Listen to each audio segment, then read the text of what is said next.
All right, so Nintendo decided to just randomly drop the release date trailer for this new Splatoon Raiders game. Now, this is a game I'm really looking forward to because I absolutely love the Splatoon IP. And, if you don't know much about Splatoon, Splatoon is known for mostly its multiplayer online competitive stuff. Well, it's not has a competitive component to it, but it's mostly known for its multiplayer stuff. But it also has a nice single player mode, and this game seems to be focusing more on that aspect. So I'm really curious to see what this is all about.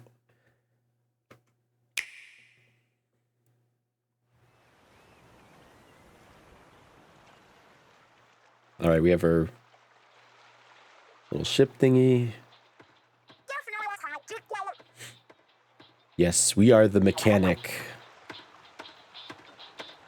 Where'd our mechanic go?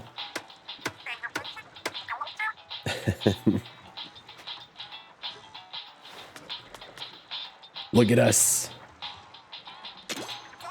I actually like that hairstyle.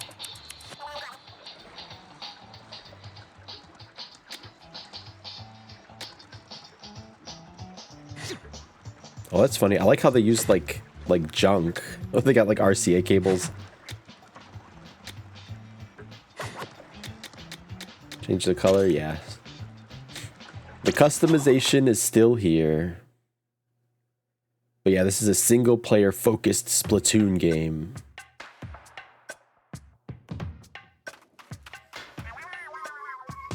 Big man flex.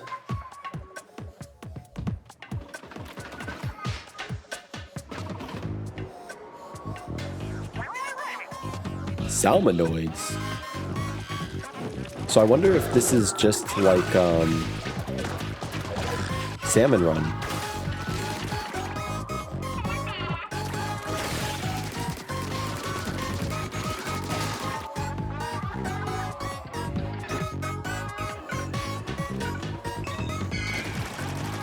Ooh, what is all that stuff? We got our paintbrushes. That's good. I love using the paintbrush weapons. Treasure. This is the mechanic's shack. Oh, this is where we do all our upgrades, huh?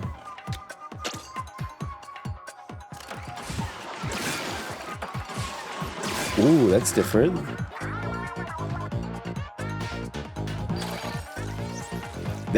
That's different. That reminds me of like that stuff in like that Vampire Saviors game. Got a little robot buddy to help you. There goes Big Man. Oh my god, there's so much stuff here. I'm gonna have to go back through this and look.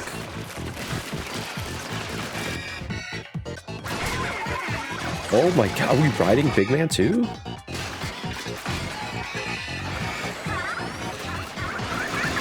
Is that Shiver? Oh, they must have like team-based specials or something. July 23rd. Oh man. All right, I think that's yeah, that's the end of the trailer. Of course we get Amiibo too. But what I'm gonna do now is we have to go back and look through this trailer to see what all the stuff they were hiding. So I'm gonna go do that real quick, and then maybe we'll take a look at some other stuff too to see if we can figure out more about this game. So I put the video at like half speed, and I want to go through it very slowly, mostly the gameplay portions. So this beginning portion is mostly just you being introduced into the main character, the mechanic. We could skip ahead quite a bit, but I did want to stop here because I did want to point out that this hairstyle. I love this new hairstyle. Unfortunately, I don't know if we'll be able to use this hairstyle in the main part of the game. It's probably going to be something you can unlock, or maybe hopefully it's something you could just keep at the beginning, but we'll see. The only reason I don't think you'll be able to use this new hairstyle is because they give you all these options here, which you could see, which is really cool. I actually like this because since your character's like a mechanic, right? I assume that your character likes to collect stuff, right? Because they'll collect things and then make things out of it. And you can see that in their hairstyles, right? They probably collected all this stuff and they're repurposing it as like decoration for their hair, or as like little accessory items, which is kind of cool. It really adds a lot of personality to your character. And then of course the eye colors, but I really wanted to jump into the gameplay portions. So yes, this is a single player Splatoon game. So you notice this, I'm not sure if this is the beginning island or not, or like the introductory island. I noticed that there's like forks and knives and stuff scattered across the land. Like kind of like a culinary thing. I'm not sure if like each island has like a different theme. But here we have deep cut, right? Deep cut, shiver, big man, fry. We're gonna see them a lot because they'll actually be joining us on our adventure exploring these islands.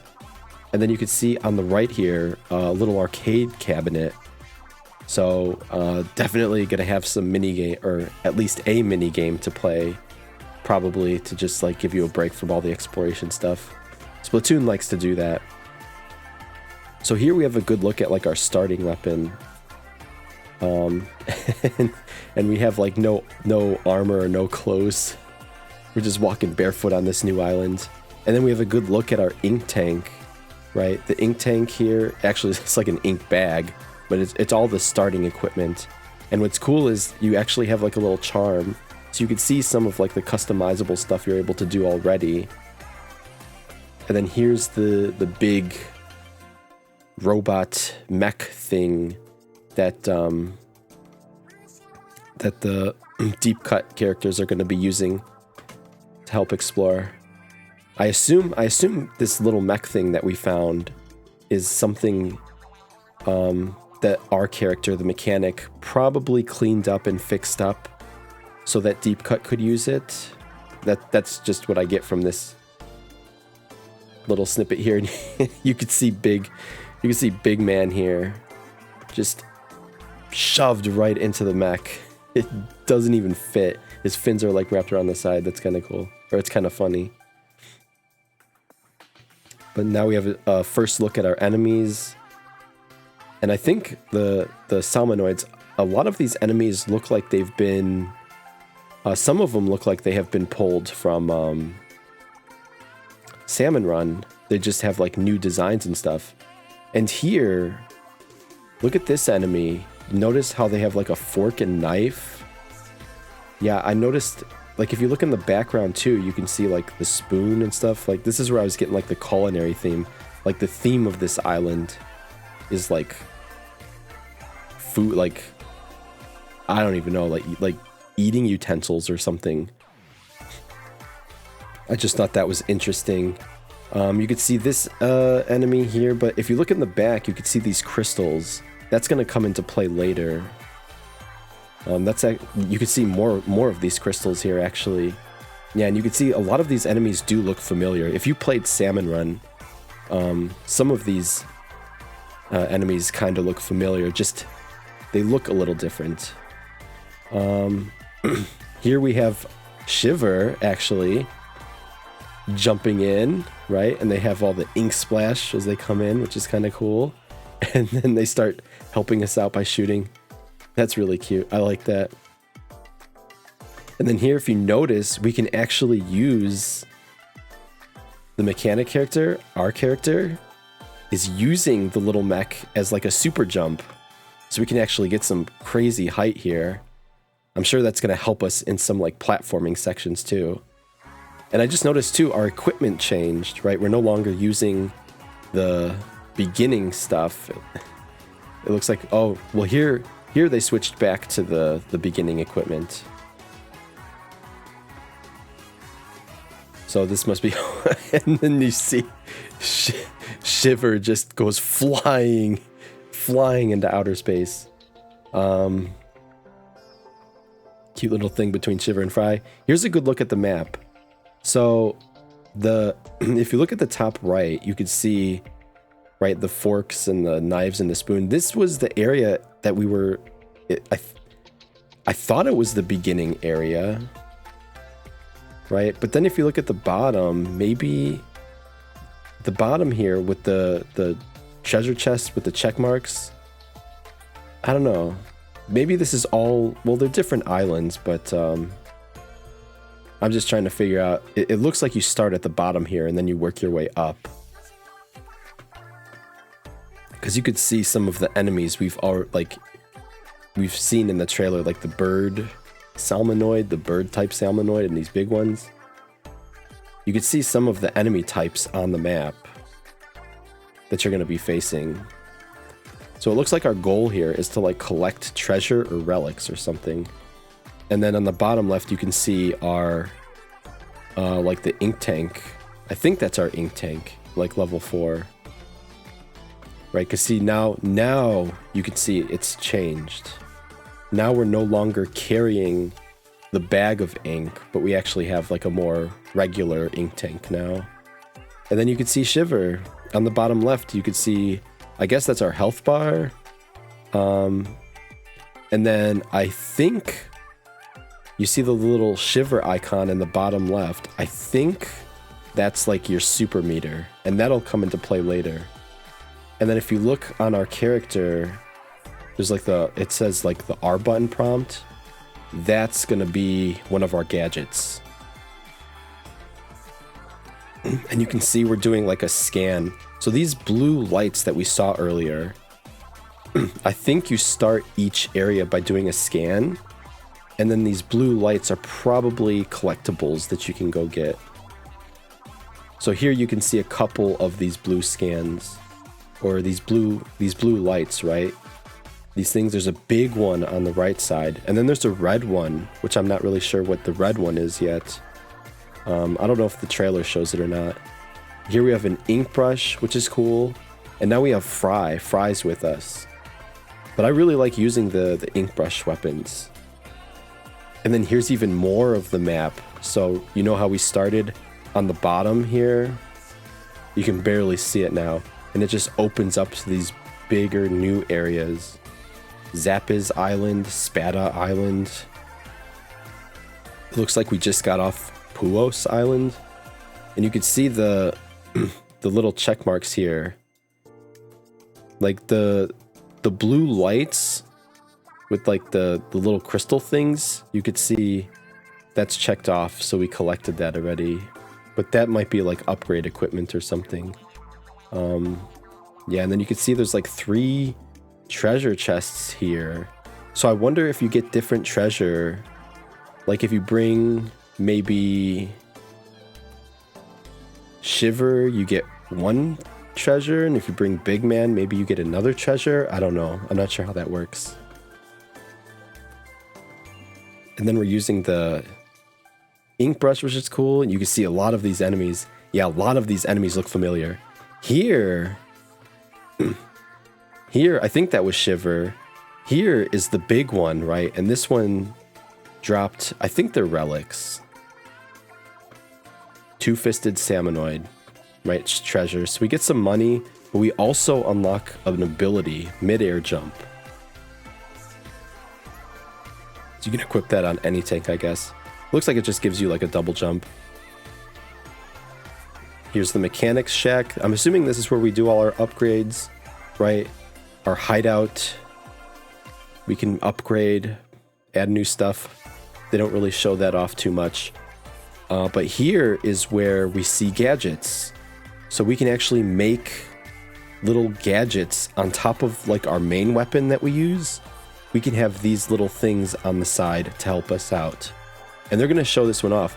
So you can see Spearhalite Shard. Spearhalite is the name of the this whole place, by the way, at least from the description. Spearhalite is like this area's name. And Spearhalite Shards, I guess, is like the currency or the materials that we use to build gadgets and probably other stuff. And then you can see Scrapper's glass window. So there's other things we need to collect on top of the shards, but that's pretty cool. And now they're going to actually show off the gadget. Gives you a nice dash attack. So this is just like a side weapon, which is really cool. Big man's ready to go in. And now you can see we actually have a different ink tank now. This one's much bigger. Right, and we have a new gadget too. So if you look on the right, it's the one we made, the little axe thing. And then now we have another one on the left, which is like this little flip phone thing. And this, this here, when I saw this, it kind of reminded me of like something out of Vampire Saviors or one of those type of games, you know, to help keep enemies away from you.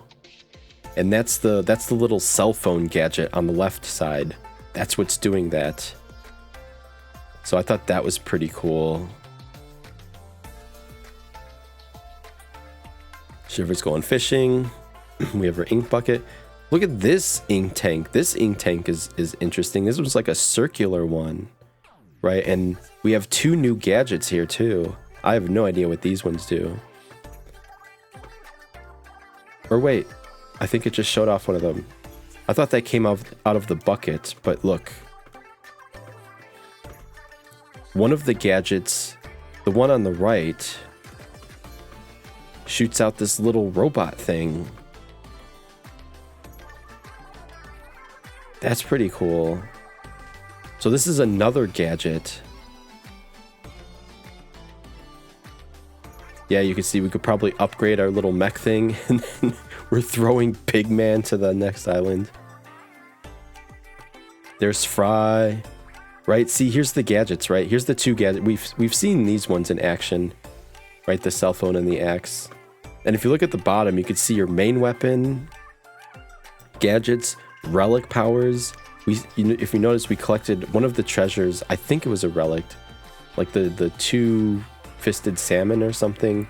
Gave us a double jump ability. I think that's what this stuff is, right? And then you could see we can have different ink tanks.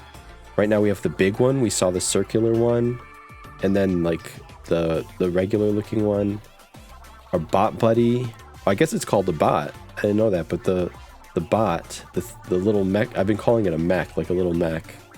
That's who joins you, and then you have your clothing options, and then you have amiibo, which will come in. I mean, what we saw at the end of the trailer, this game has amiibo or new amiibo for it.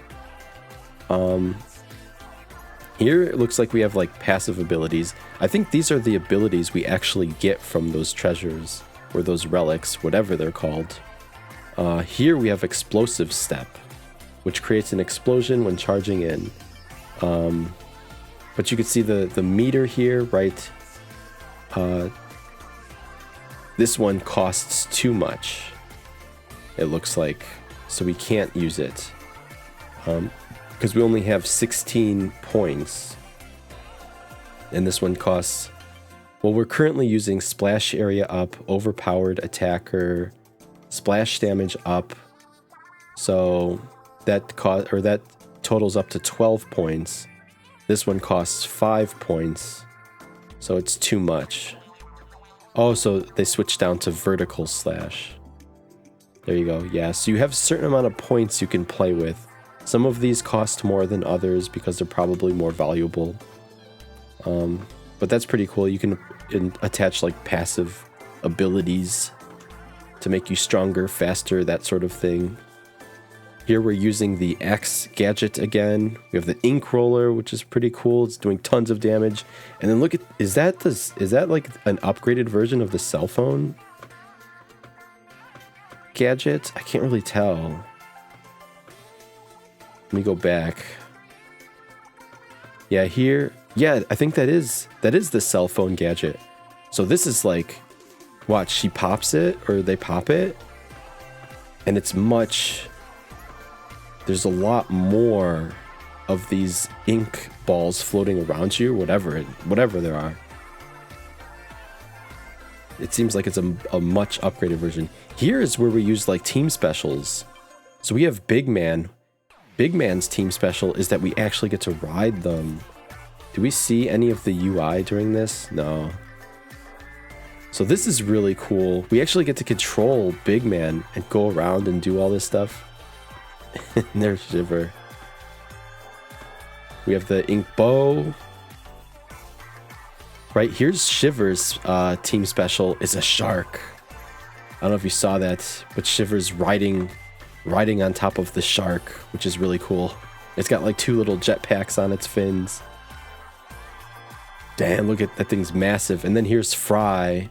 Fry's got like a flying one. We don't really get to see too much on what Fry's special does, but it's diving down. I don't know if it's going to do like a dive attack that just splashes the zone with a bunch of ink, but yeah, July 23rd. I cannot wait for this game. Interesting that she's using like the gun. I don't know if that's the is that the beginner weapon? I don't think that's a beginner weapon. It's like using like a soda bottle or something. Which is very, very mechanic-like. Yeah, and then this has amiibo too. Here, the interesting thing about the amiibo, we don't really know what the amiibo do yet, but there was a picture of the amiibo actually connecting together. So I'll show a picture of that. I think this is pretty cool. So the little base underneath the amiibo, they actually all connect together. So it like forms like one giant amiibo type thing. I thought that was pretty cool. But right now, I think I'm probably going to jump over to the Twitter real quick, and then I think the eShop page, and that should give us a little bit more information. All right, so here I am on the Splatoon Twitter page, or X page. It says you can adventure on your own in Splatoon Raiders, but you can also bring up to 3 other players in on the action, near or far. Don't worry about balance or difficulty, whether you team up with friends or go solo, it all evens out. So it sounds like, based on how many, like if you have 2 people, 3 people, the difficulty is going to adjust based on how many people are in. And this little radio here is I'm assuming is how you start the online functionality. Because you can see you could play online or you can play locally, which is really cool. Because I really want to play with other people with this, like play with other people in this game. So I'm definitely going to be doing that. All right, and then lastly, I just wanted to check out the eShop page. So you can see the game digitally is going to be $50 US. The physical is going to be 60, I believe. But here, they don't really have too much on this page. But here they have like a little description of the game. In this single-player focused adventure, play as a mechanic working with Deep Cut, a trio of swashbuckling musicians, and venture out into the mysterious Spearholite Island. I don't know if I'm pronouncing that right. Spearholite Islands. Customize your character, kit yourself out with mechanical gadgets and ink-splattering weapons. Take on waves of enemy salmonoids as you raid the islands for treasure. It's not just you out there, though. One member of Deep Cut will raid alongside you in a powerful bot. You can also join with up to 3 other players. Yeah. So I'm super excited for this game. This is actually like one of my most anticipated games this year, so I cannot wait to play it. The gameplay looks really fun. I love all the little gadgets and upgrades that you get to make it even more crazier. But we don't have too much longer to wait. This is definitely something I'll be playing on the channel, though. Super excited for this one. But I don't have too much else to say other than I cannot wait to play this. But if you made it this far, thank you for watching, and I'll see you guys on another one. Later.